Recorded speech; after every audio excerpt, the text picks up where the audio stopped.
ओम शांति। आज के वरदान, बाप दादा के वरदान अपने मीठे बच्चों के प्रति। डेट 11 अक्टूबर 2024। वरदान है, व्यर्थ व माया से इनोसेंट बन, दिव्यता का अनुभव करने वाले महान आत्मा भव। व्यर्थ व माया से इनोसेंट बन, दिव्यता का अनुभव करने वाले महान आत्मा भव। तो बाबा कहते हैं, महान आत्मा कौन है? जो श्रेष्ठ कर्म करता है, महान कर्म करता है, किसी को सहयोग देता है, उनको महान कहते हैं। जैसे कि गांधी जी को महान आत्मा कहा, क्यों? अहिंसा के रास्ते पर चलकर भारत को फ्रीडम दिलाया, तो महान कार्य किया निस्वार्थ भाव से, इसलिए महान आत्मा कहा। लेकिन यहां बाबा कहते हैं, अपने को परिवर्तन करो। किसी को देकर महान आत्मा नहीं, कुछ देने के द्वारा महान बनना नहीं। अपने मन बुद्धि को है ना, व्यर्थ से और माया से डिटैच रखना, इनोसेंट। माना उसके बारे में क्या है जानते ही नहीं। जैसे कोई मोबाइल ऑपरेट करता नहीं, उनको क्या है मालूम ही नहीं रहता है ना। इसे ही बाबा कहते इनोसेंट। उसके बारे में मन बुद्धि को नहीं लगाना। हाँ, माया और व्यर्थ का संस्कार तो मन में है, नो डाउट, संस्कार में रहेगा। 63 जन्मों का हिसाब किताब है, लेकिन उसके साथ टच नहीं करना है। अभी समझ लीजिएगा, आप मार्केट में जाते हो, जब बाबा के बच्चे पहनने के पहले समझ लीजिए आप नॉनवेज खाते थे या लूसन पीस प्याज खाते थे। आज आप रास्ते पर जाने से वेजिटेबल मार्केट में आपको वो दिखाई देता है, फिल्म थिएटर भी दिखाई देता है, और बेकरी भी दिखाई देता है। लेकिन उसका आपको जरूरत नहीं है, देख लिया बस, उसमें मन बुद्धि नहीं रखते। रास्ते में जाने से बहुत शॉप आपको मिलेगा ना, तो जो चीज आपको चाहिए लेने के लिए जाते हो, वही शॉप के अंदर जाते हो बस, बाकी सभी उसको छोड़ देते हो बस, है ना। ऐसे नहीं कि हर शॉप के अंदर जाओ, उसमें क्या क्या है देखो। ऐसे भी हम लोग नहीं करते हैं। घर से बाहर निकलते हमको मालूम रहता है कि मुझे क्या चाहिए, तो रास्ते पर जाना पड़ता है हमको। कभी कभी हम ये भी देखते हैं, जहाँ ईश्वरी सेवा केंद्र रहता है, उसके आगे मछली या मांस सेल करना शॉप भी रहता है, लेकिन हमारा काम उसके तरफ नहीं है। कभी कभी फिल्म थिएटर के बाजू में भी बाबा का घर हो सकता है। बड़े बड़े शहरों में हमको जहां चाहिए वो प्लेस नहीं मिलता है, लेकिन हमको सेवा केंद्र के अंदर जाना है, हमको क्या चाहिए वो लेकर आना है बस। इसीलिए बाबा कहते हैं, दिव्यता का अनुभव करना है तो लाइटनेस,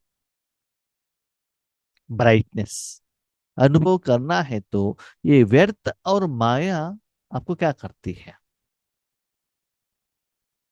दिव्यता अनुभव करने को नहीं देता है। जैसे आप एसी में रहते हो, क्लीन कपड़े पहने हो, जैसे माउंट आबू में कोई अकाउंट्स का काम करते हैं, ऑफिस में बैठे हुए रहते हैं, उनका कपड़ा सदा क्लीन ही रहता है। क्यों? मट्टी का काम वो नहीं करते हैं ना। कोई मजदूर हो, खेती में काम कर रहा हो, तो क्या होता है, उसी में काम करने के कारण उसका असर शरीर के ऊपर, कपड़े के ऊपर पड़ जाएगा। तो कपड़ा, शरीर, चमड़ी सभी गंदा होगा ना। उसका असर उनके ऊपर भी पड़ेगा। जो लोग उनकी शरीर रूपी कपड़े रूपी साधन को देखेंगे, लोगों को भी दिखाई देगा। इसलिए बच्चे, वर्तमान समय में महान बनना है तो मन बुद्धि से व्यर्थ के साथ टच ही मत करना। अब और एक सुंदर बात कहते हैं, देखो, बाबा कभी कभी मुरली में कहते हैं, सबसे महान आत्मा है छोटा सा बच्चा, छोटा सा। उनके नजदीक में जाओ, कितना अच्छा वाइब्रेशंस रहता है। क्यों? विकार के साथ, देह भान के साथ, स्त्री पुरुष, गुस्सा, या हिंदू मुस्लिम, धनवान गरीब, अपने हैं, ये किसी से वो कनेक्टेड नहीं है, किसी से भी नहीं। एक वीडियो आया था करीब 7-8 महीने पहले व्हाट्सएप में। रशिया वालों ने यूक्रेन के ऊपर बॉम्ब डाल दिया, हॉस्पिटल में बॉम्ब गिर गया, और एक लेडी को, प्रेग्नेंट लेडी को स्ट्रेचर पर लेकर जा रहे थे। वो बॉम्ब गिरते ही वो लेडी ने छोटे बच्चे को जन्म दे दिया। तो उस बच्चे को युद्ध के बारे में कुछ मालूम नहीं है ना? वो कैसा है? शांत। वो एक एग्जाम्पल। और एक था, अभी वीडियो रिकॉर्डिंग किया गया है। एक चीता क्या करता है, उसको भूख लगा है। एक मंकी को क्या करता है, वो उसके ऊपर वार करता है। तो मंकी मर जाता है, मरा हुआ पड़ा है वहां। उस मंकी ने एक छोटे से बच्चे, उसके साथ में एक 2 महीने का बच्चा है ना, वो पेड़ पर क्या हो गया है, ऐसे वो फंस गया है। वो बुला रहा है, उनको मालूम नहीं कि मेरा माँ मर गई है। देखो कितना सुंदर बात है, प्रकृति भी। वो चीता क्या करती है, जिसको पेट भूखा है, मंकी मरा है, वो खाने के बदले वो सीधा जाती है, और वो छोटे से जो छोटा मंकी है ना, उसको जो फंसा है पेड़ में, उसको प्यार से अपने बच्चों के रूप में नीचे लेकर आकर सेफ जगह पर छोड़ती है। तो देखो, वो जो छोटा सा मंकी इतना इनोसेंट होने के कारण चीता के प्रति देखते हुए घबराहट भी उनको नहीं है कि ये मुझे मार देगा करके। चीता तो बड़ा है, बहुत सालों से है, लेकिन वो छोटा सा मंकी थोड़े समय से है। वो किसी के साथ कनेक्ट न रहने के कारण छोटा मंकी का जो वाइब्रेशंस, ये जो चीता है ना मांस खाती है, उसके ऊपर कितना फास्ट असर पड़ा देख लीजिएगा। ऐसे ही हमारे जिंदगी में भी माया, काम, क्रोध, लोभ, मोह, अहंकार, सबसे इंपॉर्टेंट इंद्रियों का सुख, खाना, देखना, सुनना, वर्तमान समय में सीरियल, फिल्म, ये सभी विकार का कारण बन जाता है। दूसरा है व्यर्थ, भविष्य में क्या होगा, ऐसा नहीं होना चाहिए था, शादी के पहले मुझे बाबा मिलना चाहिए था, ऐसे पति नहीं मिलना चाहिए था। ये सभी बहुत व्यर्थ सोचते रहते हैं। सोचकर क्या करें? क्या आप जैसे सोचते हो वैसे पहले का जिंदगी परिवर्तन होगा क्या? नहीं। जैसे आप सोचते हो वैसे भविष्य में बनेगा क्या? नहीं। इसलिए न व्यर्थ को सोचो, न माया के साथ कनेक्शन में रहो। इनोसेंट माना सेंट बनो। सेंट, सेंट माना सन्यासी कहते हैं ना। ओ, किसी के साथ में कनेक्ट नहीं, इंडिपेंडेंट। भूख लगा, किसी के घर में गया, कुछ मांग लिया, ले लिया, खा लिया, बस। अपना घर, अपना परिवार, अपना संसार, बच्चे, चिंता कुछ भी नहीं। लेकिन उसका चिंता तो अलग ही रहता है, वो बात अलग है। एक बार, एक समय का कहानी है। एक सन्यासी एक गांव में आता है, एक माता के घर में जाता है और पूछता है कुछ भोजन है तो दे दीजिएगा। तो माता ने कुछ भोजन दे दिया। देने के बाद वहां घर के बाजू में दूसरे घर के आगे बैठकर वो ब्रेकफास्ट खा रहा है। तो आगे घर वाले की माता क्या कर रही है, घर से बाहर निकल अपना बाल बना रही है। तो माता सोच रही है कि देखो सन्यासी की जिंदगी कितना अच्छा है, कोई टेंशन नहीं है, आराम से जहां भी जाओ आराम से रहो, भोजन खाओ, है ना, कोई चिंता नहीं है, ऐसे कर माता सोच रही है। और सन्यासी सोच रहा है कि माता का जिंदगी देखो कितना अच्छा है, धूप हो, ठंडी हो, बारिश हो, घर है, जब चाहे जितना भोजन खा सकते हो, जितना चाहिए खा सकते हो, घूम सकते हो, फिर सकते हो, कितना इनको फ्रीडम है। इसका मतलब सन्यासी को अपना जिंदगी संतृप्तता नहीं है, माता को अपने जिंदगी सेटिस्फैक्शन नहीं है, है ना। तो आज जिंदगी में सभी ऐसे ही हो गया, कोई भी सेटिस्फैक्ट नहीं है, और सभी लोग क्या सोचते हैं, सारा दुख मुझे है, बाकी सभी लोग खुश हैं। कारण क्या है, जिंदगी जीने का विधि नहीं अप्लाई किया है, इसलिए सभी आत्माएं वर्तमान समय में दुखी है। जो दुख देने वाला वातावरण वायुमंडल के साथ, विकार के साथ आप कनेक्ट हुए हो, तो दुख होगा ना। जहां बारिश में आप रहेंगे वो ठंडी लगेगा ना, धूप में रहेंगे तो धूप का प्रभाव पड़ेगा ना। ऐसे ही मन बुद्धि से निराकार जो वाइब्रेशन से आप कनेक्ट हो जाते हो, तो आपको महान नहीं बनना देता। इसलिए बाबा कहते हैं जितना आप व्यर्थ या माया से अलग रहते हो ना, उतना दिव्यता का अनुभव रहता। जैसे देखो, क्लीन कपड़ा, आयरन लगाया हुआ कपड़ा कितना अच्छा दिखता है, वाटर वॉश करके लेकर आके एक व्हीकल अपने घर के सामने रखो, कितना अच्छा दिखता है ना, है कि नहीं। दिव्यता माना गंदगी नहीं लगा है, अपना फ्लोर साफ करो, कितना दिव्यता लगता है। ऐसी मन बुद्धि को क्लीन रखो, इसके साथ टच मत करना, तब देखो दिव्यता का अनुभव कितना होता है। तो ऐसे सदा रहकर महान आत्मा बनना। महान आत्मा अर्थात सेंट उसे कहेंगे जो व्यर्थ व माया से इनोसेंट हो।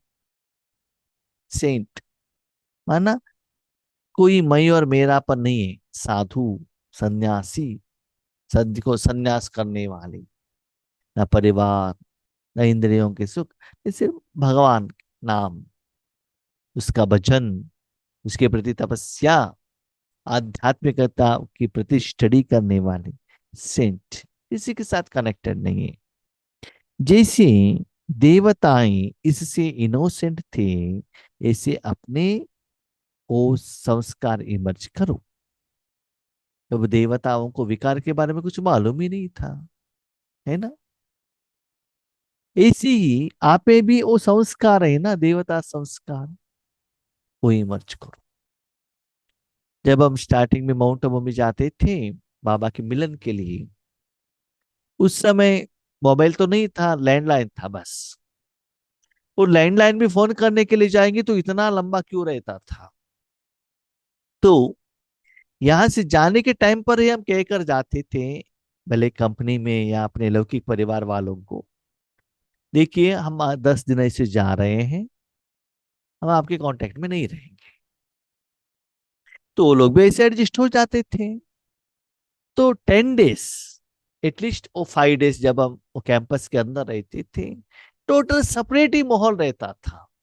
किसी के साथ फोन करना, अपने परिवार के बारे में सोचना, ऑब्वियसली कुछ भी नहीं, फुल स्पिरिचुअल एक मूड। तो वो माहौल बहुत इतना सुकून देता था, इतना आराम का एहसास देता था। छोटेपन में कभी फिल्म थिएटर में जाते थे तो 2-3 घंटे सिर्फ फिल्म ही देखना, बस उसी में ही मस्त हो जाना, बाकी सभी से इनोसेंट, उससे कनेक्टेड नहीं।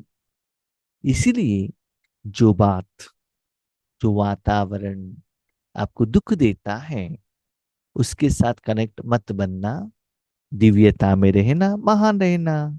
तो देवताएं भी ऐसे रहते थे सतयुग में, वहां तो माया नहीं था ना। तो आप भी वैसे ही रहना।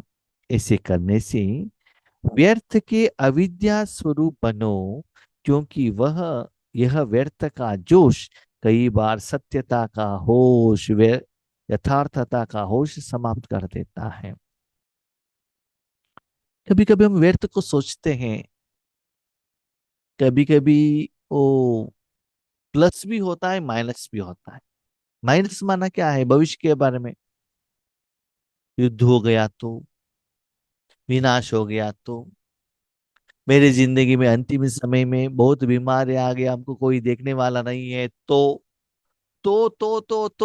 ये तो क्या होता है, आपको दुख का एहसास कराता है भविष्य के बारे में। ठीक है। अभी कभी कभी हम क्या करते हैं, स्वप्न भी देखते हैं, माना पॉजिटिव के रूप में, पॉजिटिव नहीं कहते लेकिन स्वप्न के रूप में कहते हैं कि हाँ हम इतना सेवा करेंगे, हम धनवान बनेंगे, हम करोड़पति बनेंगे, इतना हमारा ओन बिल्डिंग बनाएंगे। स्वप्न है, हकीकत नहीं है। तो वो व्यर्थ है ना। भले उस समय जितना समय आपने सोचा, थोड़ा टाइम के लिए आपको खुशी मिला होगा, लेकिन वो व्यर्थ ही हुआ। हम सत्युग में जाकर पहुंच गए हैं, हम सिंहासन के ऊपर बैठ गए हैं, इतना अच्छा किरीट पहना है, वास्तविकता तो वो है नहीं ना। तो बाबा कहते हैं ऐसे व्यर्थ को सोचते सोचते सोचते सत्यता का वर्तमान समय का बाबा के साथ ही नहीं जुड़ते हो। हम सत्युग में पहुंच गए, पुष्प के मान में जा रहे हैं, कहाँ है वो क्वालिटी नहीं है ना, सिर्फ कल्पना हो गया ना, वो स्वप्न हो गया। तो सत्यता का जोश खो लेते हो। वो कब मिलता है आपको? वर्तमान समय में यथार्थ भगवान को याद करके भगवान की शक्ति सारे विश्वों में देने के बाद उसका फल स्वरूप वहां मिलता है। यहाँ पुरुषार्थ ही नहीं कर रहे हो, दिन में बैठकर योग में बैठकर स्वप्न देख रहे हो। बाबा कहते हैं ये यथार्थता के होश भी समाप्त कर देता है। भोजन खाते हुए, कहाँ भी रहते हुए, बिंदु बाबा के साथ याद करने के बदले भविष्य के प्राप्ति के प्रति, फल के प्रति सोचने लगते हैं, स्वप्न देखने लगते हैं। तो ये भी क्या होता है, आपको सच्चाई का अनुभव नहीं कराता है। इसलिए समय, श्वास, बोल, कर्म सब में व्यर्थ से इनोसेंट, वर्तमान में जो है दैट इज राइट।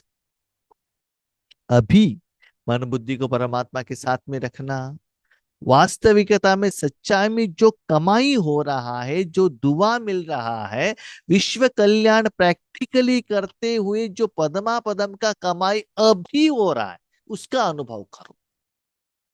भविष्य में क्या है वो नहीं, अभी आपके हाथ में क्या भोजन है वो जीभ के ऊपर रखना, वो टेस्ट का फील करना बस। एक्चुअल कर्मों का फल वो यथार्थता है।